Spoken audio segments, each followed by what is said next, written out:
So email marketing, getting started. This is part of our small business series on email marketing.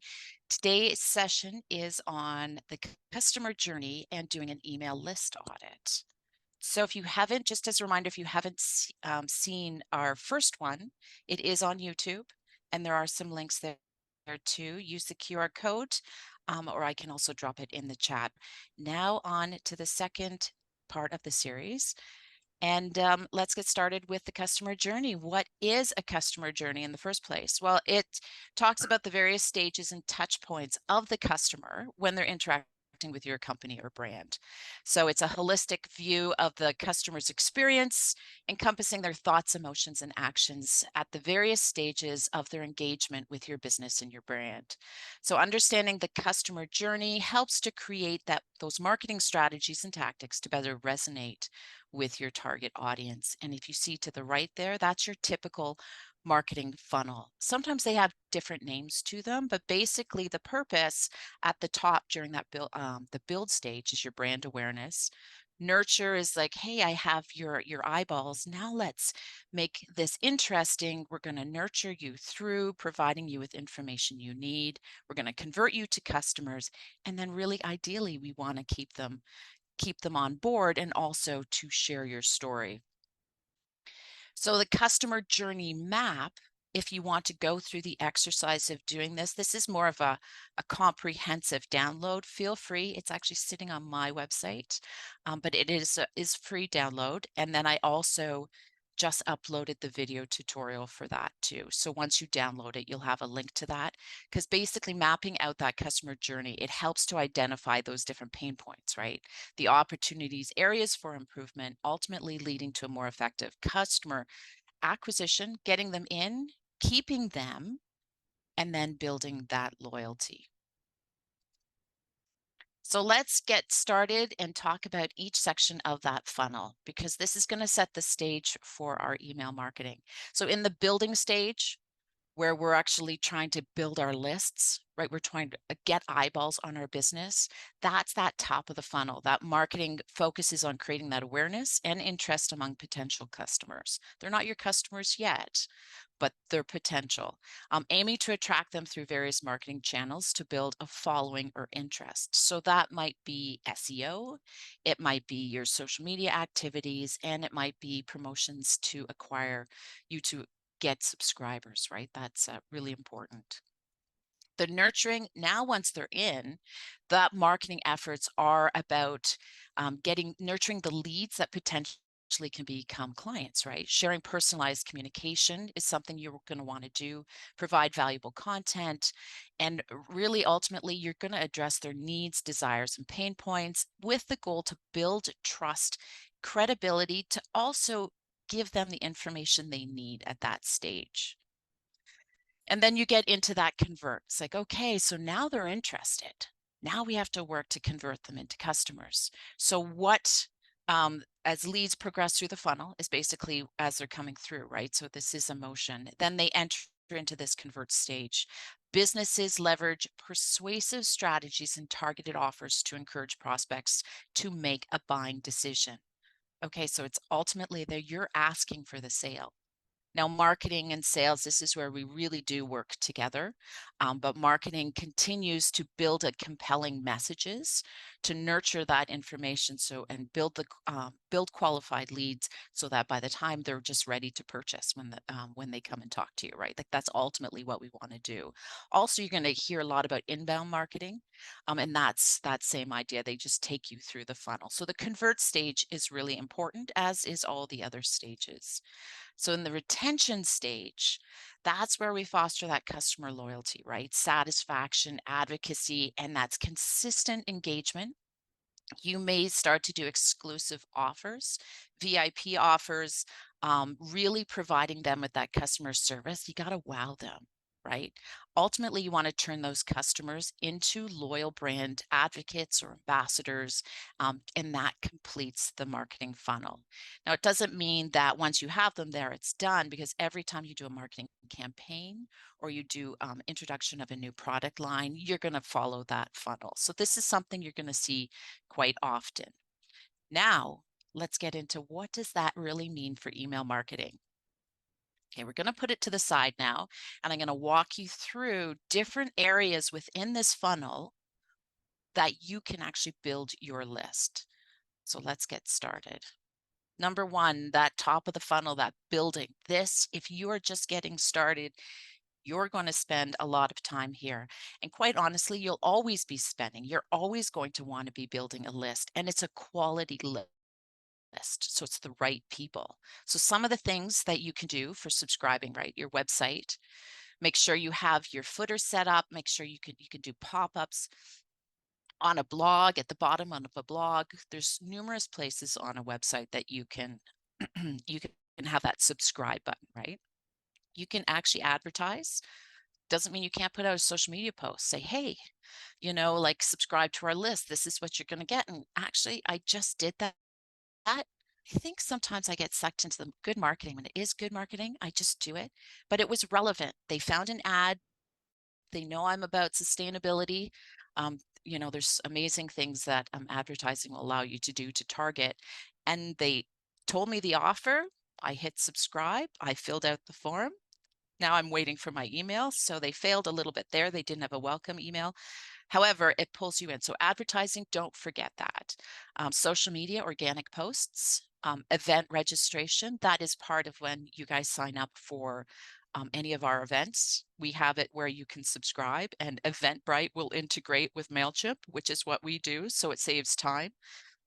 There's a lot of different ways to do it. You can do it manually, automate it, whatever that works. Don't forget to ask for a subscription. Word of mouth is a big one.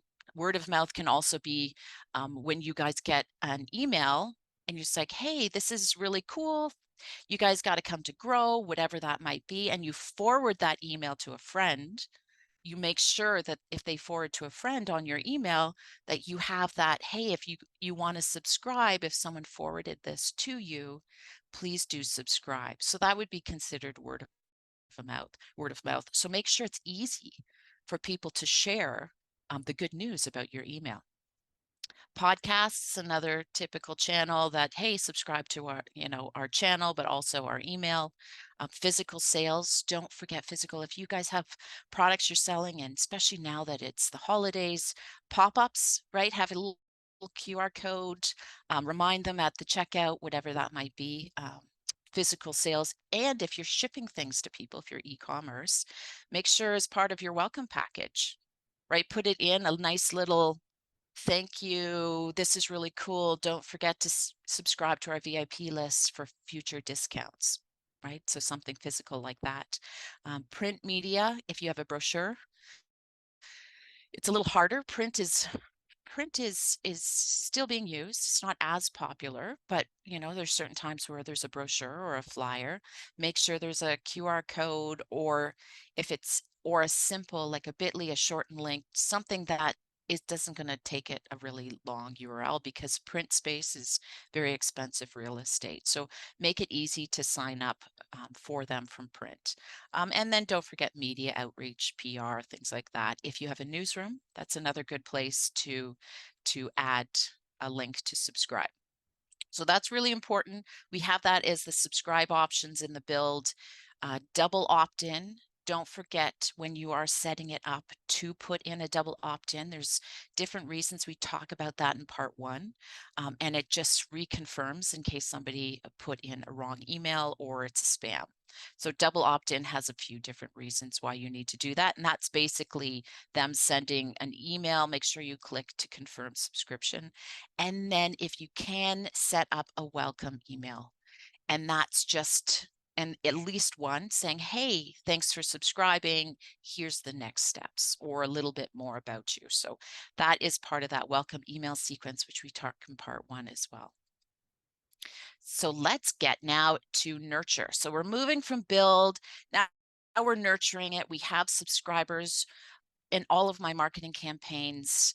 What are we going to do in that stage of our marketing? Well, that's that sharing of the e-newsletter. There's a lot of crossover between here and the beginning. So e-newsletters, you sent out a campaign, maybe you're promoting a new product.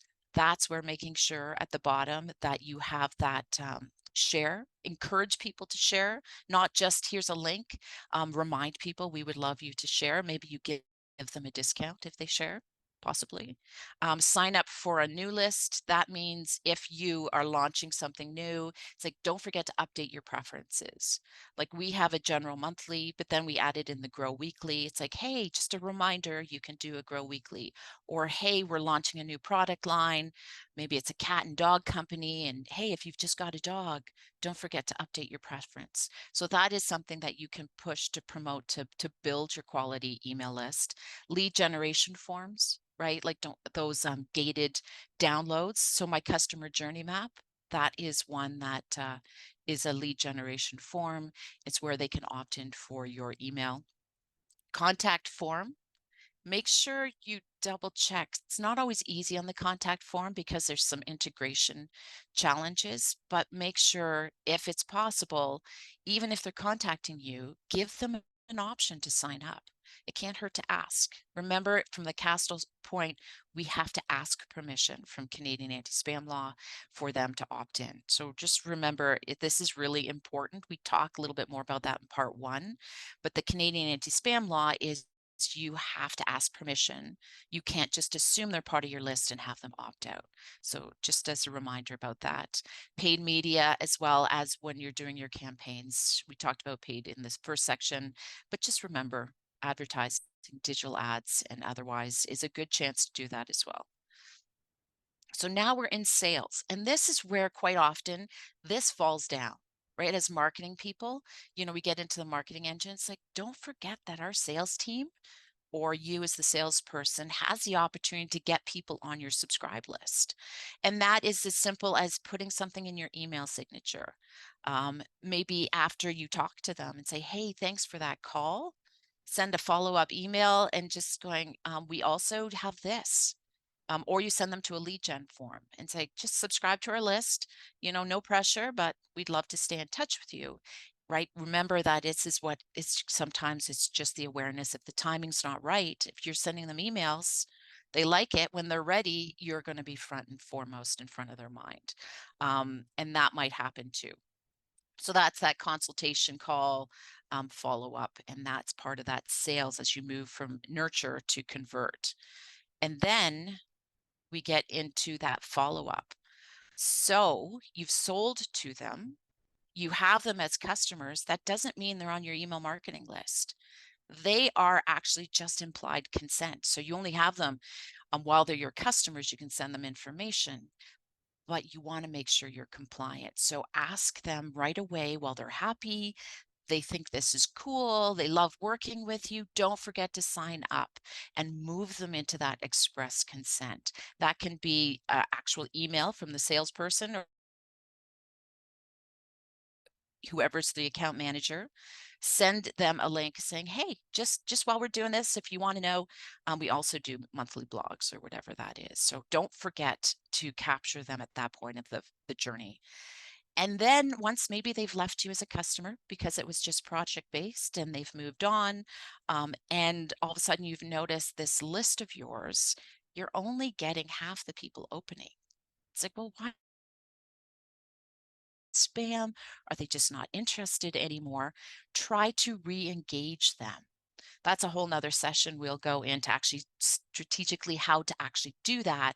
But basically, you can segment your list on who hasn't opened in the last little while and send them a discount, send them a promo, send them something. And you can tag them too based on maybe downloads that they did. It's like, hey, I saw you downloaded my customer journey map, or I saw you or you purchased this product. Now let's re-engage them. It's a whole series of things that you can do to keep them on board. And the important thing for that is those that aren't interested anymore. And when they unsubscribe, that's okay because you want a clean list. You're not paying for them once you archive them. So that's good. But also it's better to have a few people that are getting your emails and they're opening them for your efforts. So it's an opportunity to start to build that engagement again.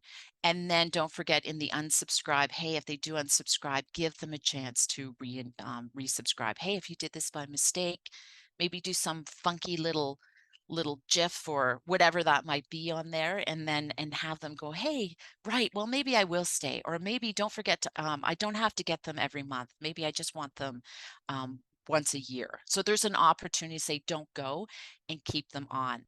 So the whole idea of this is just to remember there's different opportunities throughout the customer journey for you to acquire and engage and build that email list.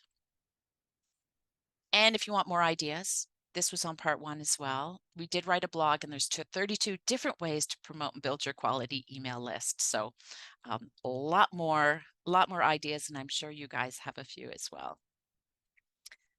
So let's jump into the list audit, because the whole idea with this list audit, and we're going to go through what this really means. I'm going to leave it here for a minute in case you want to download it, is to consider your business in the different stages. What is the customer doing? And is there any opportunities to find those gaps and fill them and do a better job? This list audit is also can be used, and you've seen it probably before in some of our other sessions, because it's any of your marketing tactics. It's not just email marketing. You can leverage this exercise for whatever you're working on, and it's a quick exercise, but we're going to do it today specifically for email marketing. So let's jump into this. So what this is, across the top is just another name, another sections of the name of the funnel, right? You're going to see this different things, but it all really pretty much means the same, right? You're building awareness. Your customers considering purchasing or working with you. They're trying to make that decision. It's like, do I want to work with them or not? Is this right for me? Then they're actually purchasing. That's something we didn't talk about previously, but they are in the process of working with you. They've purchased, they're working with you. And then it's that whole loyalty piece at the end. Down the left-hand side is first and foremost, so it's what are they doing in each of these stages? What's the customer actually doing through this stage? What are they thinking about? Then what different touch points? And a touch point is going to be what part of your marketing efforts have they touched during that stage? And then, let's identify some weaknesses. What's those gaps? What are we weak at doing that we potentially could do better? And those opportunities are where we've identified as those things that, hey, I can fix this right away. So the objective of this is by the end of it, each year going to have some opportunities that you can then choose to integrate, update, improve your marketing efforts. So the awareness stage, for example, this is going to be a B2B scenario. So for anyone who's a B2C, you're going to have to be a little bit more creative, but for the purpose of this one, it's going to be sort of service oriented, and it's B2B. So what are they doing? So they're searching online, right, to get help for their business. They're signing up for free events or information to learn more. Okay, so that's what they're actually doing. What are they thinking about while they're doing it? Well, I have a problem and I need a solution. I can't attend this event because maybe they're looking for events, right? But they want to know about future events or information in the future. And it's like, okay, that's what they're thinking about. Don't go into too much depth. Touch points on our website, advertising, social media, all that good stuff. Don't forget event registration. There are some things. So remember, it follows a distinct path. That's why this exercise, do it for different customers, do it for different campaigns, different customer journeys. There's multiple journeys, right? And what's the weakness? Well, when it comes to email lists, I want them. The goal is to get more people on the list, right? I only have one sign up in the footer of my website and nothing on LinkedIn. Ooh, okay. So what can we do? Pop-up form, add a button click on my LinkedIn. See how easy it is? You just go through what they're doing. Bam, I now have something I can actually do. Consideration. So now they're thinking about it, right? They've downloaded a lead gen document, say my customer journey map, for example, and they're thinking, well, what are they thinking? I'm going to review this information. I'm willing to give my email because the information looks applicable. And you're going to review the information in other articles. I want to see if they can actually offer what they need. Do they actually know what they're talking about, right? Touch points is that lead generation form, the contact form, and maybe there's a trial for something specific that's just kind of thrown in there. Weaknesses, it's hard to find time to respond to all the lead generation emails. Ooh, good problem to have, but it's still a problem. So what are they going to do? The opportunity is to create that segment list in the audience list and send out a mass campaign. So as I'd mentioned before, is now I can actually, on my customer journey map, because my form is integrated with my MailChimp, when it comes across, it's actually tagged with that form. So I can search on everyone who's downloaded that form and now follow up and say, hey, what did you think? Or, hey, a second one's coming up. Or maybe it's like, what would you like to see next?